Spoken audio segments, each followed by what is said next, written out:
부처님께서 성도하시고 초전법륜을 굴린 후에 제자들에게 말씀하셨습니다. 많은 사람들의 행복과 이익, 안락을 위해서 길을 떠나 참된 가르침을 펴라고요. 2600년이 지난 지금도 많은 불제자들이 변함없이 부처님의 그 말씀을 실천하고 있습니다. 나만의 행복이 아니라 많은 사람들의 행복을 위해서 노력하는 분들 덕분에 우리 삶과 사회가 조금 더 아름답고 따뜻할 수 있는 걸 텐데요. 다양한 사회 열린 인식 특집 인생은 아름다워, 오늘도 대한불교조계종 사회복지재단 대표이사 보인 스님 자리 함께 하셨습니다. 어서 오십시오, 스님. 반갑습니다.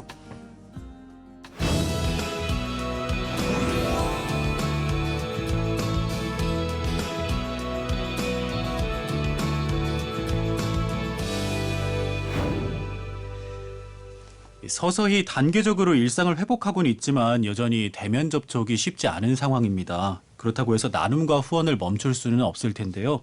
코로나 시대에 새로운 형식의 후원 활동 등에 대한 고민이 크시지 않았을까라는 생각을 해보는데 어떠셨나요?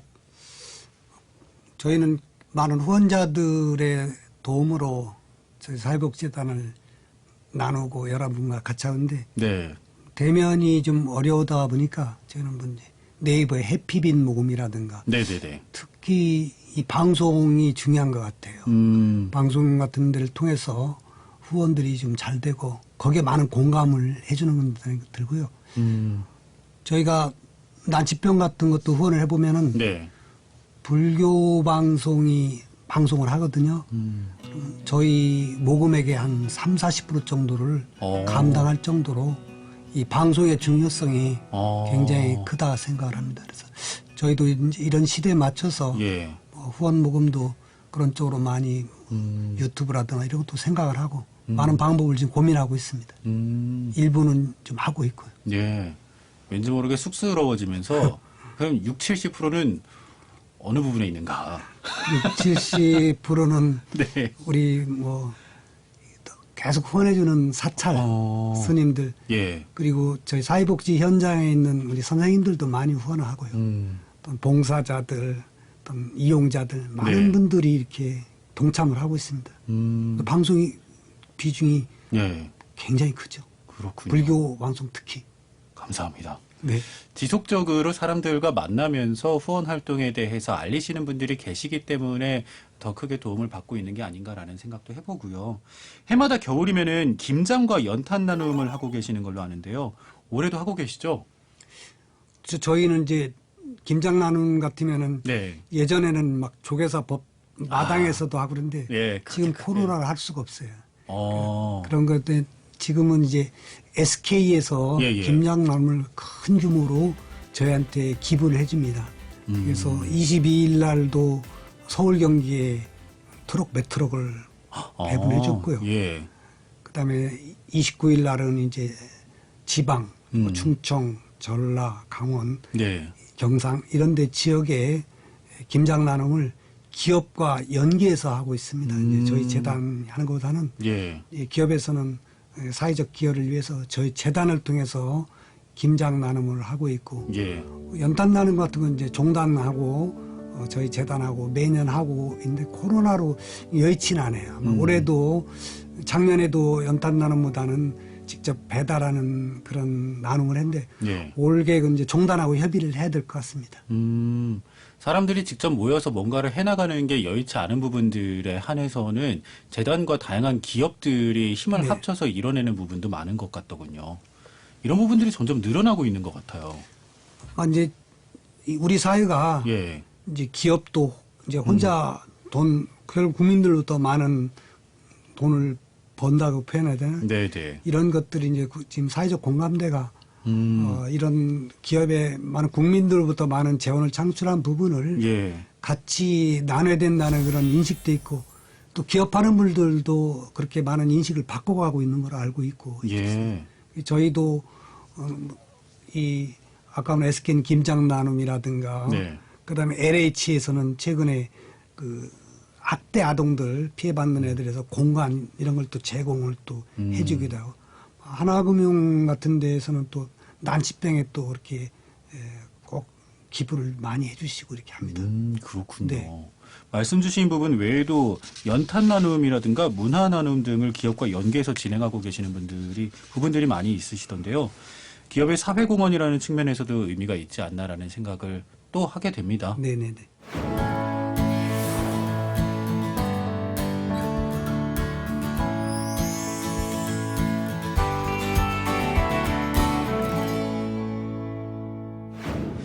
우리 사회의 인식 개선을 위해서 스님 모시고 여러 가지 이야기를 나누고 있는데요. 오늘은 노년을 키워드로 먼저 이야기를 나눠보려고 합니다.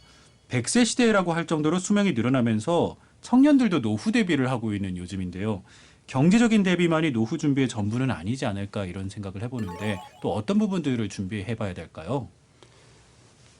노년 저도 절에 와서 이제 제가 61세가 딱 6월 달에 지났는데 국민연금에서 전화가 왔더라고요. 네네. 이제 당신은 국민연금 납부자가 아니니까. 그래서 저도 이제 노인은 아닌데 환갑이 됐다는 좀 그런 생각이 들면서 제 혼자 생각에 이제 나도 이제 좀 받아들여가면서 살아야 되겠구나. 절에 와서 40년 이제 시은혜 많이 먹었고 이제 네네. 더 열심히 내가 맡은 바 또한 일을 해야 되고 또 사회복지 현장에서 보니까 이 어르신들 보면은 이제 거동도 좀 불편하시고 또한 경제 활동도 아무래도 좀 이제 위축되고 못 하시잖아요. 이런 분들한테 이런 분들에게 차라리 뭐 봉사 활동을 한다든가 그러면서 이제 젊을 때처럼 막 뛸 수는 없잖아요. 이제 노년이 된다는 것은 생로병사 중에 하나니까 이제 받아들여서 그 부분에 맞춰서 또한 살아주셔야 되고 또한 옆에 있는 분들도 그분들을 이해하고 그분들에게 맞춰주는 사회가 됐으면 하는 게 제 생각입니다. 나이를 잘 먹는 게 쉽지 않다고들 합니다. 나이가 들수록 자신이 갖고 있는 안 좋은 점이 더 극명하게 드러난다. 이렇게 토로하시는 분들도 계시던데요. 어떻게 늙어가야 할지 다시 한번 스님께 당부의 말씀 전해드리려고 합니다. 나이를 먹는다는 것은 어떻게 보면 자연의 섭리고 또 자연이 주는 선물이잖아요. 계속해서 젊으면 어떻게 되겠어요? 젊은이만 있으면 또 삶의 질에 간 노인들이 없고 하니까 결국 이것을 섭리이자 선물이다 생각해서 나이가 뭐 드시는 분들은 뭐 저 생각에는 명예와 재물을 이제 뽐내는 것보다는 명예와 재물도 이제 좀씩 놔가야 된다 이렇게 생각을 합니다.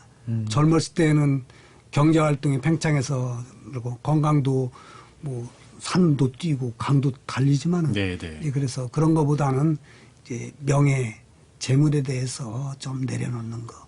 그래서 노년이 들수록 이제 재물이나 이제 명예들을 좀씩 내려놓고 그동안 수고한 몸뚱이에 대해서도 좀 놔드리고 이렇게 좀 여유롭게 좀 받아들이면서 살면 어떨까.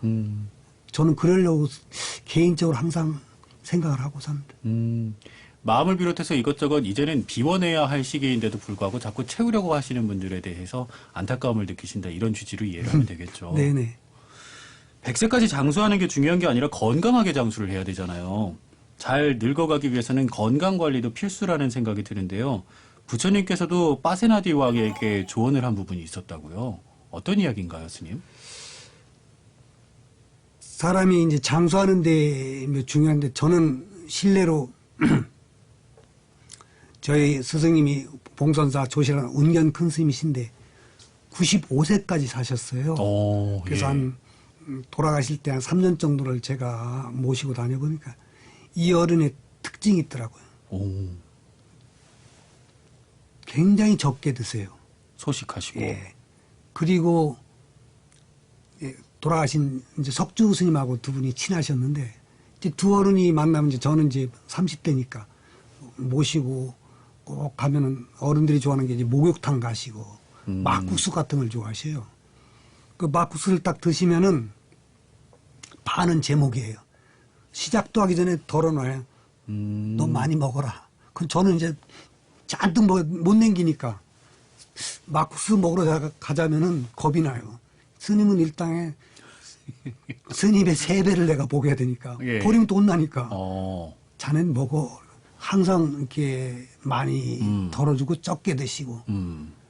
이제 큰 스님이시니까 생일 때 이제 봉선사에서 막 이렇게 또 생일상을 차려드릴까요. 예. 원하던 생일상이 뭐 채식이지만 아주 거창하게 차려요. 어른이니까. 근데 그 스님은 그 많은 게 있는데도 얼굴은 아주 좋아하셔요. 기뻐하시는데 드시는 거 차려놓은 거 요만큼만 드세요. 철저하게 이렇게 소식을 실현하셔서 건강하셨고 네. 가실 때도 이렇게 열반하실 때도 이렇게 고생도 좀 별로 안 하시고 그래서 건강한 데는 좀 사람의 욕망 중에 이제 식탐이 있는데 식탐을 조금만 내려놓으면은 건강할 것 같아요. 저는 실례로 우리 주변의 스님들 소식하는 분들이 네. 대체로 건강하더라고요. 더 많이 먹어서 병이 나는 것 같아요. 앞서서 잘 늙어가는 것은 이제 내려놓을 때와 비워야 할 때를 아는 것이 잘 늙어가는 것에 나아가야 할 방향이라는 취지로 말씀을 주셨는데 그 네네. 부분과 좀 닮아 있는 것 같다라는 생각을 그렇죠. 하게 되고요. 조계종 사회복지재단에서는 어르신들을 위한 전문기관도 많이 위탁 운영하고 계시는 걸로 알고 있는데 어떤 기관들을 위탁 운영하고 계시나요? 뭐 복지관도 있고요. 뭐 요양시설도 있고 그다음에 또 어르신들이 이제 저는 자녀들이 네. 되게 직장 다니니까 어르신들이 이제 집에 계시는 거예요. 그러면 이분들을 모셔다가 낮에만 보호하는 이제 주간 보호 센터 이런 것들이 있는데 어쨌든 저희 국가가 지금 고령화되고 노령화되다 보니까 저희 시설도 실제적으로 180개 중에 한 40여 개, 센터까지 50여 개 정도의 절대적으로 가장 많은 비중을 노인 복지 서비스에 좀 치중하고 있고 그만큼 또 필요하다 생각합니다. 대가족 사회에서는 노인을 가정이 책임졌지만 1인 가정이 많아진 지금은 불가능한 상황인데 가정과 사회가 공동으로 책임져야 하지 않나라는 생각을 하게 됩니다. 스님께서도 일선 현장에서 보시면서 느끼시는 바가 많으실 것 같습니다. 어떠신가요? 결국은 자연의 섭리처럼 누구나가 뭐 사회자님이나 저나 이제 노인이 돼가고 노령화가 될 텐데 결국은 노인의 삶, 노인의 돌봄 문제는 가족의 문제를 넘어서 이제 사회 공동체적인 사회 공동선의 측면에서 바라봐서 좀 접근하는 것이 좋지 않겠나 싶습니다. 그래서 그분들에게 편안하고 남은 생을 아름답게 살 수 있게 이 사회가 같이 힘을 모아야 될 거라고 생각합니다. 과거와 비교해서 지금을 바라봤을 때 복지 현장에서 변화들도 많이 체감하는 부분들이 있지 않을까라는 네네. 생각을 해보는데요. 네네. 어떤 부분들의 변화를 느끼시는지 궁금합니다. 실제적으로 이제 노인들도 굉장히 고령화돼서 지금 옛날 노인은 한 60세 정도인데 지금은 한 복지관에 가시면 70세가 이제 막내처럼 네. 어르신들도 굉장히 고령화가 많이 진행이 돼서 요즘은 60세 분들한테 어르신이라고 얘기를 하면 섭섭해 하시더군요. 저한테도 어르신하고 저도 61세인데 네. 어르신이라 하면 좀 당황스러울 것 같은데 예. 이걸 서로 조심해야 되고 70 정도 되시면 어르신이라도 좀 절 좋아하지 않으셔요. 예. 그래서 좀 그런가 정도. 그렇지. 그래서 이제 굉장히 고령화가 돼 있고 실제 복지 현장에 보면은 그런 어르신들이 또 젊은이 못지않게 또 네. 활기도 있고 하니까 예. 우리 사회가 좀 고령화된 거 피부로 느낄 수 있습니다. 그런 분들이 점점점 활동 영역을 넓혀가고자 생각하시는 분들이 많이 계세요. 나이가 들어도 일을 하려고 하시는 어르신들이 많이 계시는데 저도 모르게 어르신이라는 표현을 사용하고 있는데 이분들의 경제 활동을 돕기 위한 노력도 많이 하고 계신 걸로 알고 있습니다. 어떤 활동들 하고 계시는지요? 어르신들 일자리는 뭐 아까 사회 공동체 회복이라든가 사회 공동체 정신 이런 것처럼 어르신들에게 저희 복지 서비스를 포함한 모든 것이 가장 중요한 것은 어르신들이 아까 말씀드린 대로 70세도 이렇게 어르신 정도가 안 되거든요. 네. 근데 사회는 65세 정도면 거의 일선에서 물러나야 되잖아요. 63세, 65세는. 그분들에게 좀 일자리를 좀 드리는 거, 젊을 때만큼의 보수라든가, 예, 예. 그만한 뭐 노동력이 세진 못하시잖아요. 그래서 그런 일자리를 좀 드리는 것이 사회적으로도 굉장히 좀 합의가 되고 사회적으로 발전화되고 국가와 저희가 연계해서는 이제 노인들 일자리 사업 같은 것도 오. 많이 하고 있습니다. 오. 그래서 뭐 실버뱅크 노인들만을 위한 이제 맞춤형 일자리 같은 거. 그러니까 노인들이 일하는 것은 좀 아쉽지만은 많은 노인들이 일을 하고 싶어 하잖아요. 그분들이 노동 시간이 많이 주진 못해요. 일을 하고 싶은 어르신들이 너무 많으니까 이제 쪼개서 뭐 이제 4시간만 한다든가 예, 예. 이렇게 작게 쪼개서 좀 용돈처럼 이렇게 드리는 그런데 그렇다고 국가 재정이라든가 이런 한계가 있기 때문에 이해는 가는데 어쨌든 이 국가와 저희 서비스를 떠나서 사회 전반적으로 그 어르신들 예. 젊은 어르신들이요. 네네네. 그런 어르신들에게 일자리를 드리는 것도 사회 공동체 회복에 도움이 될까 저는 그런 생각을 많이 하고 있습니다. 시간제 일자리를 비롯해서 다양한 일자리를 구하시는 데 징검다리 역할을 하고 계시는 네네. 상황이군요. 실제 어르신들이 취업하신 후에 이야기를 들어보니까 시간제 일자리를 선호하시는 분들도 많이 계시더군요. 주 5일 동안 9시간 더 일하는 건 난 힘들어. 이런 말씀하시는 무리한 분들도 많이 얘기고. 계세요. 네네. 각자 사정이 다 다르시겠습니다만 즐거운 노후를 위해서는 경제 활동뿐만 아니라 문화 생활도 즐길 수가 있어야 할 텐데요. 인생에서 노년기가 차지하는 기간이 길어진 만큼 노년 문화를 만들고 확산시키는 노력도 하고 계신다고 들었습니다.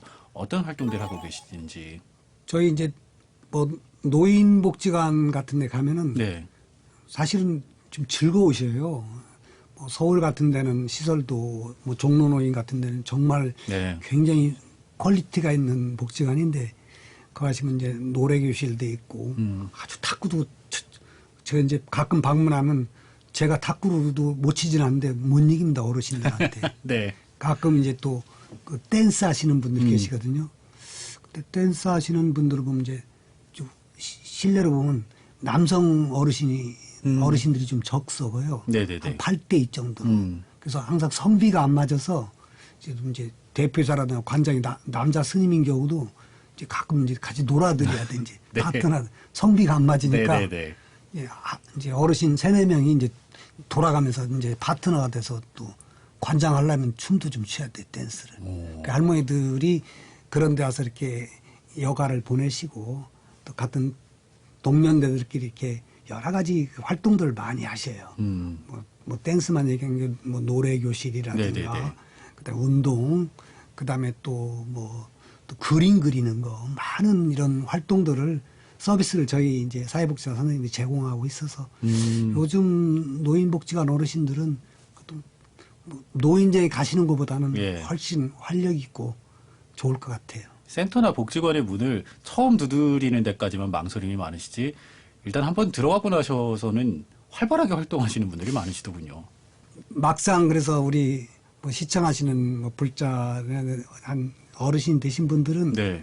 들어가시면은 굉장히 또 즐겁고 또 봉사활동도 많고 예. 할 수도 있거든요. 예. 그러니까 처음 들어가시면은 즐겁서 막 집에서 이렇게 공연히 너무 계시지 말고 그 국가와 우리 재단에서 하는 시설들이 서비스를 받아보시는 것도 예. 권리가 계셔요 그만큼. 조계종 사회복지재단에서 활동하시는 자원봉사자분들도 수가 어마어마하다고 들었습니다. 어느 정도인가요? 저희 자원봉사 선생님들이 뭐 동아리랄까 팀이 한 67팀쯤 한 3,000명쯤 됩니다. 저희인데 뭐 수많은 자원봉사자가 있는데 좀 그분들이 코로나로 가장 힘든 분 중에 하나가 이제 자원봉사자 선생님들이세요. 근데 자원봉사자 선생님들도 실제로 제가 이제 그 70세 맞으신 분을 이제 제가 상도 차려드리고 네네. 꽃도 드리고 그러는데 요새는 이제 대표만 하는 슬픔이 있는데 코로나 때문에. 그분들도 어르신이세요 사실은. 그분들도 어르신인데 같은 어르신끼리 어느 분은 봉사하고 어느 분은 혜택을 보시는 거예요. 그렇죠? 그래서 이제 그 중에서도 저희 이제 그 음성 공연 참불가라든가 저희는 이제 서울시 같은데 이제 그 무연고로 고독사하는 분들이 계세요. 우리 사회는 그늘진 곳이 있거든요. 예. 이런 분들이 좀 많이 발생을 합니다. 무연고 이제 돌아가신 분들을 위해서 저희 봉사자들이 가서 뭐 염까지는 안 하지만은 염은 하고 저희 봉사자들이 극락을 가시라고 저는 이렇게 염불 해드리고 또한 가실 때 이렇게 보내드리는 그 의식도 하고 이런 그 자원봉사자들의 숭고한 그런 분들도 계세요. 다양한 분야에서 뭐 너무 많은 자원봉사 팀들이 있어서 네. 대표적으로 하나 말씀드렸어요. 앞서서 스님께서 고독사에 대해서도 살짝 언급을 주셨습니다만 우리나라를 보면은 노인 자살률도 상당히 높은 편입니다. 그만큼 사회적인 뒷받침이나 복지가 부족하다는 뜻이 아닐까라는 생각을 해보게 되는데 스님께서는 어떻게 보시는지요? 사회 곳곳에는 뭐 그늘진 곳도 있고 우리 사회가 다 앉지 못하는 그런 부분들이 존재하는데 근데 저는 대한민국이라는 사회는 저도 그렇게 나이가 많지는 않지만은 저희 어머님 세대들이 그 일제 강점기를 지나고 6.25를 겪고 산업화 속에서 수많은 희생과 노력에 있어 지금 우리나라가 선진국 대열에 들어섰다고 봅니다. 우리 어머니, 아버지, 누나들, 형님들 이분들의 희생과 지금 노인이라고 표현하는 분들이 제가 환갑이니까 그분들이 안 계셨다면 우리 사회가 있을 수 있겠나. 그분들에 대한 우리 더 따뜻한 배려가 있어야 되지 않나. 국가를 위해서 가정을 희생한 것밖에 없다. 본인들을 노후를 준비 못한 분들도 계시잖아요. 네, 네. 그런 분들이 때로는 절대적 빈곤과 어려움 속에서 몰리돼서 이렇게 선택하는 수도 있잖아요. 그런 것들 우리가 이제 찾아내고 도와주는 것이 국가와 우리 사회복지 종사자들의 몫이라고 생각합니다. 네. 그동안 우리나라가 경제 발전을 눈부시게 이뤘다라는 얘기를 하면서도 그 안에서 애써온 사람들에 대해서 소외받도록 한 것이 아닌가, 경시한 것이 아닌가, 그걸 다시 한번 들여봐야 되지 않겠는가라는 말씀이신데요. 스님께서 생각하시는 복지란 뭘까요? 복지는 뭐 공동체 정신이죠. 같이 사는 게 복지잖아요. 나만 잘 살고 나만 가버리면은 아무 생각이 없잖아요. 이제 우리가 불교에서 말하는 극락이라는 것도 다 같이 가자는 세계잖아요. 뭐 부처님만 믿음만 우리만 가는 게 아니고 부처님을 믿든 안 믿든 모든 사람이 극락세계 가는 것이 불자의 염원이라고 저는 생각하니까 그 복지라는 개념을 공동체다 이렇게 생각하면 될 것 같고요. 우리 그 부처님 제세 시에도 승가라는 것이 부처님 제세 시에도 노약자가 있었을 거 아니에요. 그리고 병든 사람도 있었을 거 아니에요. 네. 근데 우리 부처님의 원형은 어때요? 탁발이잖아요. 얻어먹는 거잖아요. 남한테 복을 짓기 하고 걸식문화잖아요. 그럼 걷지 못하거나 노약한 사람은 그럼 굶어 죽었을 거 아니에요. 그렇지는 않았죠. 바로 승가가 공동체 정신을 가지고 건강한 사람들이 그 사람 목까지 탁발을 해서 네. 걸식을 해서 그분들과 나눠 드신 거예요. 그것이 승가 정신이라는 거죠. 우리가 그러니까 지금 의식주를 그렇게 부처님 당시에 해결한 거예요. 장애가 있거나 노약자나 걷지 못한 사람은 자기 것만 얻어먹는 게 그 사람 걸 얻은 거죠. 일종의 걸식도 경제활동을 하신 거예요. 네. 건강한 사람들이. 네. 그것이 바로 이 승가가 바른 공동체 정신. 우리 사회가 좀 뒤처진 사람, 불편한 사람, 못 걷는 사람 이런 사람들을 위해서 우리가 사회가 같이 공동체로 가는 것이 복지다 저는 생각합니다.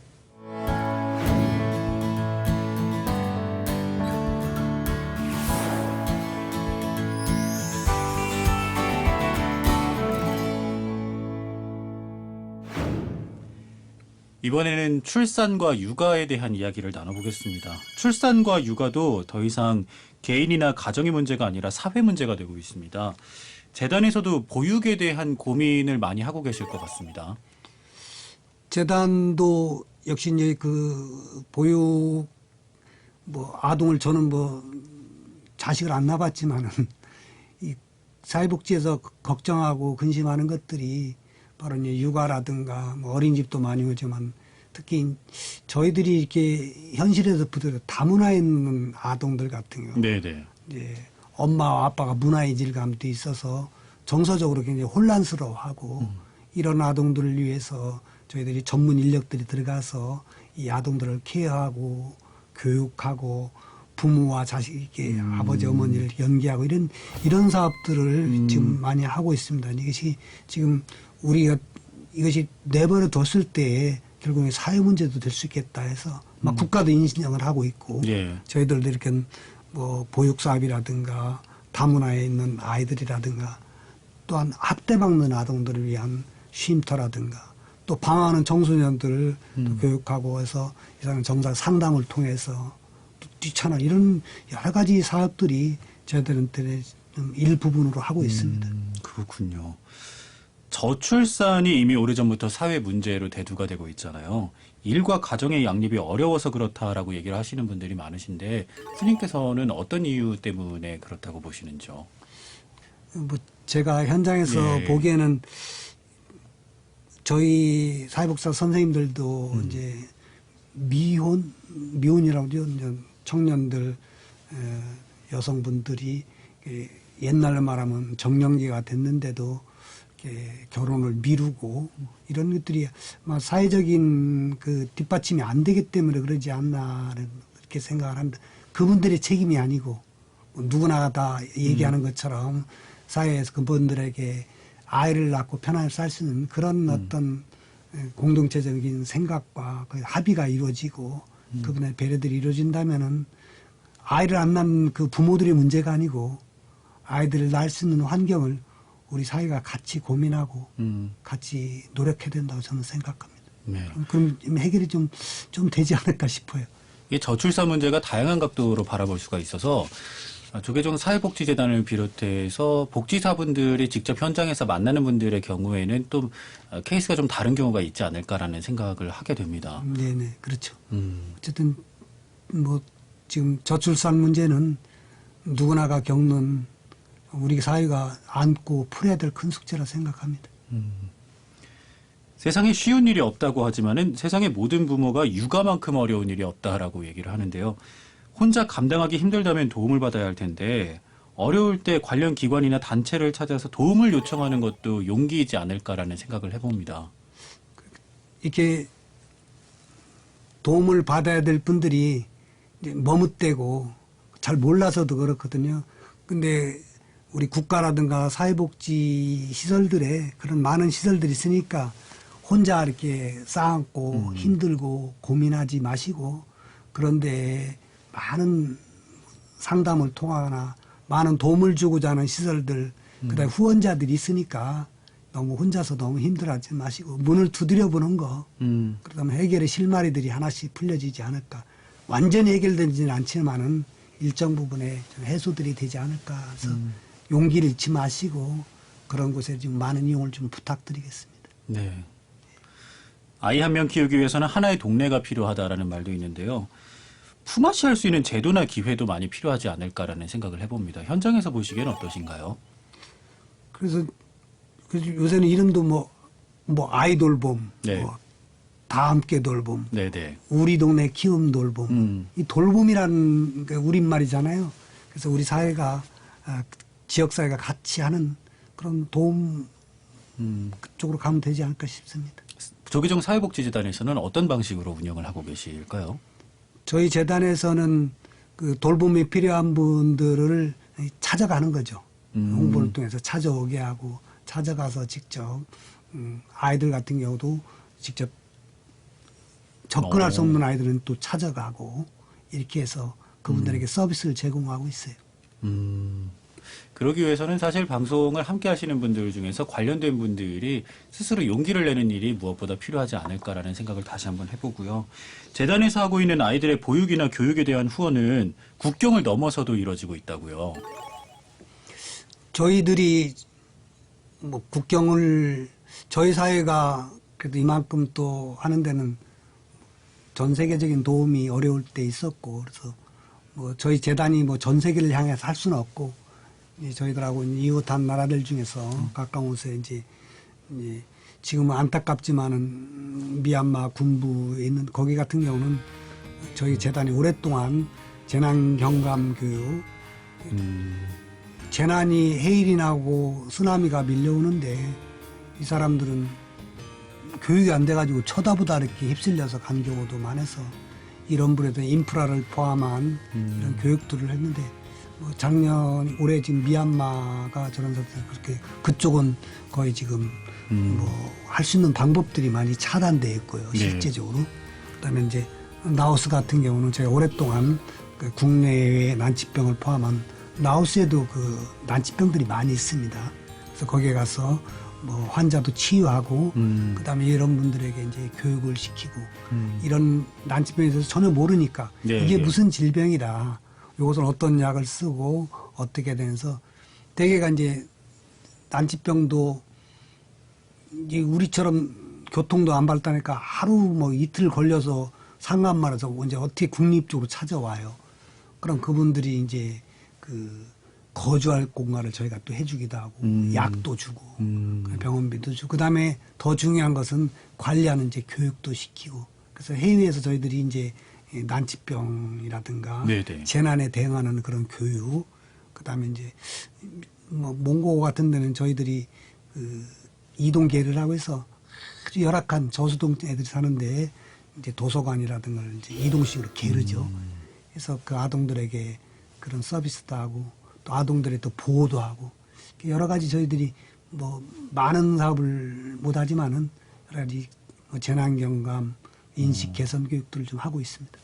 해외에 또 경험 있는 사람들이 있어요. 네. 또 뭐 언어도 좀 필요하고 그다음에 이제 그 많은 경험을 가지고 이제 그 국가마다 또 시스템이 또 틀리잖아요. 네네. 그 시스템을 이해하고 거기에 있는 또 뭐 NGO랄까 이런 단체들하고 또 MOU도 하고 이런 전문 인력들은 한국 사회에 또 많이 있습니다. 그래서 그런 분들은 특화된 분들을 저희들이 뽑아서 이제 파견시켜서 이렇게 하고 있습니다. 예.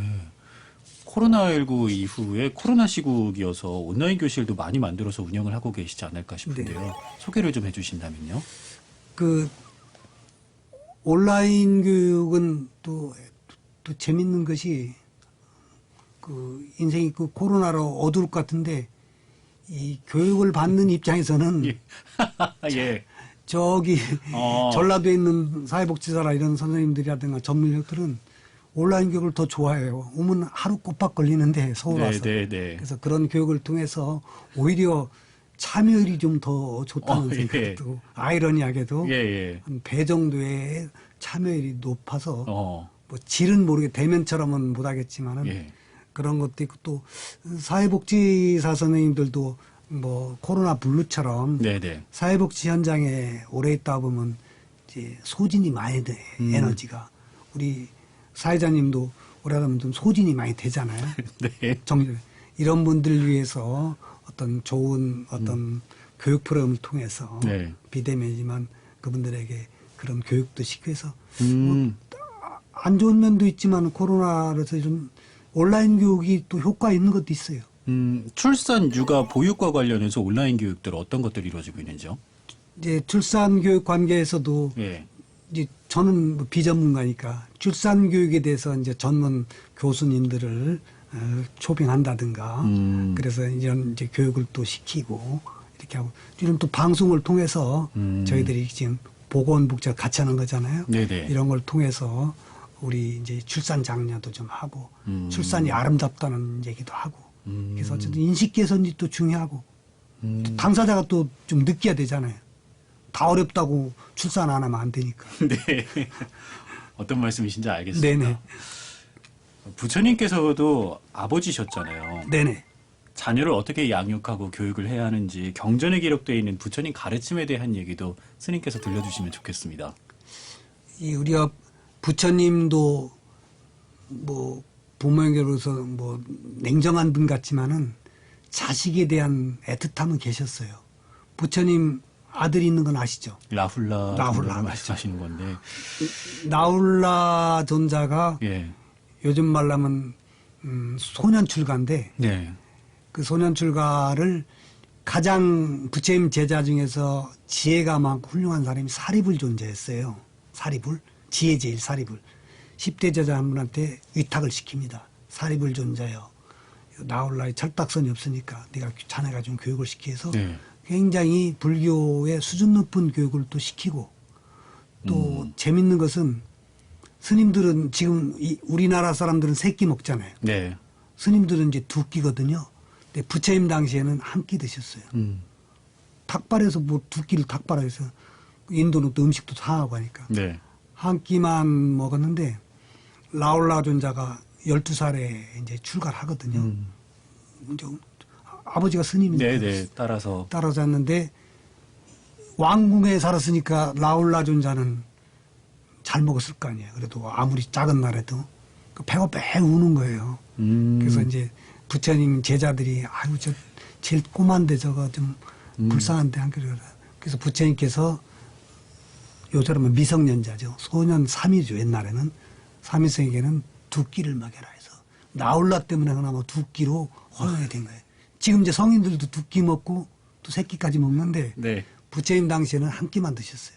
라울라를 기점으로 두 끼를 먹은 거예요. 성장기의 아동이니까. 그래서 부처님이 자식이라 그러는 건 아니고, 소년의 게 성장기에는 조금 한 끼를 더 열자. 그래서 그런 교육을 사립을 통해서 시켰고 그렇게 돼 있습니다. 엄격해 보이긴 하지만 아이의 눈높이에 맞춰서 승가 공동체를 꾸려나갔다 이런 말씀이신 네네. 거죠.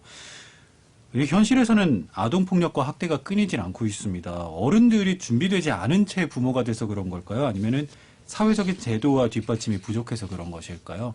물론 두 가지 다 관련이 있겠습니다만 스님께서는 어느 부분에 대한 관심과 지원이 더 필요하다고 보시는지요?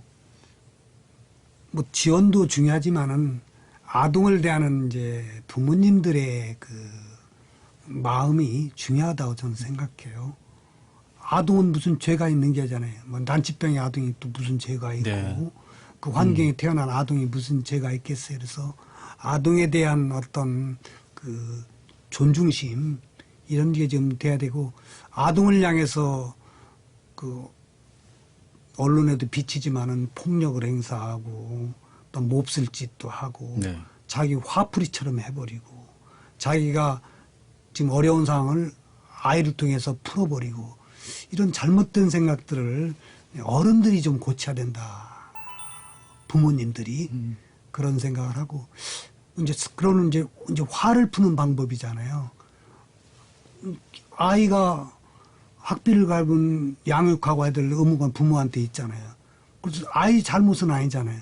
그러다 보면 이제 아이 쪽에 전가해서 아이한테 경제적인 보통 화풀이를 하고 화를 참지 못하고 이런 행동들을 한다고 봐요. 그래서 저희 아버지는 어렸을 때 서당을 다니셔서든 몰라도 화가 나시잖아요. 저 때문에 화가 나시면은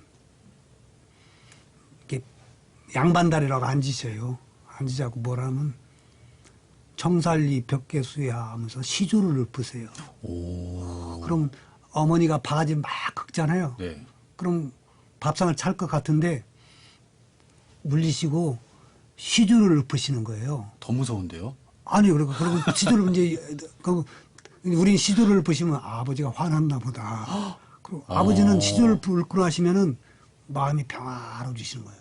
화가 다 시조로서 화를 푸시고 시조가 이제 우리 아버지 입장에서는 수행이었나 봐요. 예. 그러니까 이제 불자를 지금 하고 계시는 분들은 이제 부처님 경전을 읽는다든가 아이한테 화가 날 때 공부를 못할 수도 있잖아요.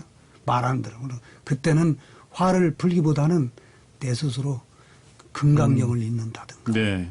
아니면 뭐 노래라도 좀 하든가 뭐 시조를 하시든가 하면서 아이에 대해서 좀 존중해주고 또 아이를 향해서 자기가 분노, 화를 풀으면 절대 안 돼. 자기 자신의 문제지 아이 문제는 아니라고 봐요. 아니, 아이가 울은 만큼 하겠어요. 자기 자신도 내 마음대로 안 되잖아요. 네. 사회자는 내 마음대로 다 안 되잖아요. 네. 아이고, 화가 다 참아지고 모든 일이 내가 의지한 대로 생각이 되고 마음이 가고 그렇게 않잖아요. 네. 근데 아이가 더 안 되죠, 아이는. 근데 자기는 안 되는데 아이가 안 된다고 아이를 폭력하고 그러면 안 되잖아요. 부모님들이 본인 화를 이겨내지 못해서 이렇게 아이들에게 폭력을 휘두르는 일도 있습니다만 반대로 우리 아이를 좀 잘 가르치기 위해서 몸에 손을 대는 경우도 있단 말이죠. 근데 절에서는 이제 체벌은 없고요. 절을 시킨단 말이에요. 예를 들면 저 스님 됐을 때 화장지를 5마디 꺼내는데 이제 쭈르륵 말다 보면 10마디 끊으면은 때리진 않아요. 법당 가서 뭐 천배를 하라든가 뭐 치약을 많이 짜면은 그렇게 스님 행자가 봤을 때는 이 규율을 시중물을 좀 소홀히 했을 수 있잖아요. 네. 그럼 체벌하는 게 아니고 법당 가서 이렇게 절을 시켰던 것 같아요. 그러니까 우리는 참회법. 네. 손을 대지 말고 또 부처님한테 가서 좀 절을 해라든가. 집에서 뭐 손 들고 있지 말고 힘들으니까 또 네 잘못을 백발배를 하라든가. 예, 예. 이렇게 좀 정 안 되면 힘들려면 무릎 꿇치고 이렇게 한 30분을 앉혀놓는다든가. 저희도 저희 공부할 때는 저희 선배들이 체벌은 안 하고 네. 제일 고문이 뭐냐면은 방을 뜨겁게 불 때놓고 무릎 꿇쳐놓고 1시간 동안에 쓸데없는 얘기를 하셔요. 이제 언어 교육을 시키세요. 중이 그러면 안 된다. 왜 산에 가서 그러느냐. 예불다네. 그럼 1시간쯤 지나면 몸은 안 때리는데 더 고통스러워요. 이건 잘못된 건데 그래서 아이들이 잘못할 때는 정말 그럴 때는 아이와 같이 너하고 나하고 우리 절을 한번 같이 하자. 네. 같이 참여하는 거예요. 뉘우치는 거지. 그렇게 아마 좀 바꾸면 불교적이지 않을까. 일반인들은 좀 어렵겠지만 불자들은 가능하지 않을까 싶어요. 스님께서 주신 말씀들 덕분에 우리 방송 함께 하시는 분들의 마음에도 변화가 있지 않았을까라는 생각을 해보면서 복지 현장에 계시니까 제도적인 뒷받침도 필요하지 않을까라는 생각을 하게 됩니다. 아동 폭력이라든가 아동 학대 예방을 위해서 필요한 국민들의 노력, 사회의 노력은 어떤 게 있다고 생각을 하시는지요? 아동들에 대한 우리 아까도 말씀한 마음가짐이 제일 소중하다고 생각한다. 우리 생명의 가치가 소중하듯이 아이들의 인격과 아이들은 아직 아이들이잖아요. 아이들의 행동 방식, 생각 방식들을 좀 존중해서 어른들이 좀 아이가 바뀌다 보면 어른들이 좀 바뀌어야 된다고 생각해요. 역으로 그렇게 그래서 그런 아동들이 좀 사회에서 구성해야 되는데 폭력으로는 절대 해결되지 않는다고 봐요. 네. 지난 시간에 이어서 귀한 시간을 2번이나 내주셨습니다. 우리의 따뜻한 마음에서 세상이 바뀌기 시작하지 않을까라는 생각해보면서 나눔과 자비행을 생활화할 수 있도록 끝으로 한 말씀 부탁드리겠습니다. 나누는 마음이라는 것은 일전에도 말씀드렸지만은 큰 것보다는 작은 마음이다. 저는 요 며칠 TV를 보면서 그 요소수라는 거 있잖아요. 네. 저는 요소수라는 게 있는지 처음 알았어요. 저도 이번 뉴스 그렇죠. 보고 처음 알았습니다. 그럼 요소수를 갖다가 소방서라든가 이런 데 몰래 갖다 놓는 걸 보셨죠? 네. 자, 그분들은 요소수가 필요했던 사람들이죠. 저는 요소수 존재를 모르니까. 그럼 요소수를 사용했던 사람이에요. 그죠? 본인이 2통을 갖고 있는데 한 통은 한 통을 갖다 줬다. 저는 요소수를 파는지도 모르잖아요. 요소수를 사용한 사람들이 자기 것을 나눴다는 얘기거든요. 그것이 사회에 울림을 주는 거지. 제가 요소수 이렇게 들고 가면 요소수를 모르는 사람이 어디서 샀겠느냐 이렇게 하고. 제가 불교적으로 말씀드린다면은 우리 원효 스님께서 한 말씀 중에서 간타 머물은 심화건석이요 자비 보시는 시법왕자라 이런 말씀을 하셨어요. 아끼고 탐하는 것은 마귀들의 짓이라는 거죠.